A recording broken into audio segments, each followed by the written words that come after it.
આજે જે અમદાવાદ વિમાન દુર્ઘટના કે જે સમગ્ર દેશ એનાથી સ્તબ્ધ છે, આ દુર્ઘટનાની અંદર જેટલા પણ સંભવિત મૃતકો છે એમની આત્માને શાંતિ મળે એ માટે હું પ્રભુને પ્રાર્થના કરું છું. આ જે સંભવિત મૃતકો છે એની અંદર વડોદરાના પણ 19 જેટલા લોકોની કે જેઓ એ વિમાનમાં સવાર હતા એમની યાદી અમને મળી છે. આ 19 નામની અંદર કલ્પનાબેન, કેતનભાઈ, સાદિકાબાનુ, ફાતિમાબેન, મરિયમબેન, આદમભાઈ, હસીનાબેન, અલ્તાફ હુસેન, યાસ્મીનાબેન, નેન્સીબેન, અપર્ણા, નીરજ, ઇન્દ્રોદનભાઈ,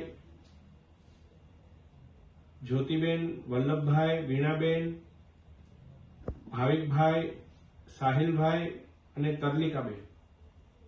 આટલા નામોની પુષ્ટિ અત્યાર સુધીમાં વડોદરાના યાત્રિકો તરીકે થઈ છે. હું સર્વે આ યાત્રિકોના પરિજનોને આ દુઃખ સહન કરવાની ભગવાન શક્તિ આપે એ માટે પ્રભુને પ્રાર્થના કરું છું. અને હું હોય કે અમારા ચૂંટાયેલા પ્રતિનિધિઓ, માનનીય ધારાસભ્યશ્રીઓ, કાઉન્સિલરશ્રીઓ, અમારા સંગઠનના માન્ય અધ્યક્ષશ્રી અને વોર્ડ સંગઠનના પ્રમુખ અને તમામ કાર્યકર્તાઓ, અમે સૌ આમના પરિજનોના સંપર્ક કરી અને એમને ત્વરિત જ એમનો જો મૃતદેહ હોય તો એની ઓળખ થાય અને એમને વહેલામાં વહેલી તકે એમના પરિજનનો આ દેહ મળી શકે એ માટેના તમામ શક્ય પ્રયત્નો કરીશું. અમારા વોર્ડ સંગઠનના કાર્યકર્તાઓ અત્યારે અમદાવાદ ખાતે પરિજનોની સાથે છે, એમને ડીએનએ સેમ્પલિંગ માટે પણ મદદ કરી રહ્યા છે.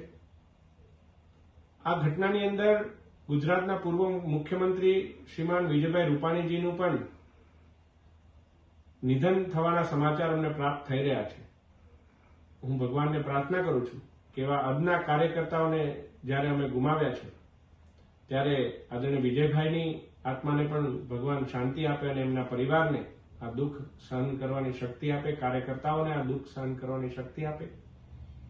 માનનીય વડાપ્રધાન શ્રી નરેન્દ્રભાઈ મોદીજી, માનનીય ગૃહમંત્રી શ્રી અમિતભાઈ શાહજી અને માનનીય મુખ્યમંત્રી શ્રી ભૂપેન્દ્રભાઈ પટેલજી અત્યારે અમદાવાદ ખાતે આ બાબતે વહેલામાં વહેલી તકે તમામ મૃતકોના મૃતદેહ એમના પરિવારજનોને મળે, આ ઘટનાની ઊંડાણપૂર્વક તપાસ થાય અને એ માટેના તમામ શક્ય પગલાઓ સરકાર દ્વારા હાથ ધરવામાં આવે એની ચિંતા કરી રહ્યા છે. ત્યારે સમગ્ર વડોદરા વતી આ ઘટનામાં આપણે જેટલા પણ લોકોને ગુમાવ્યા છે એમની આત્માની શાંતિ માટે હું ભગવાનને પ્રાર્થના કરું છું.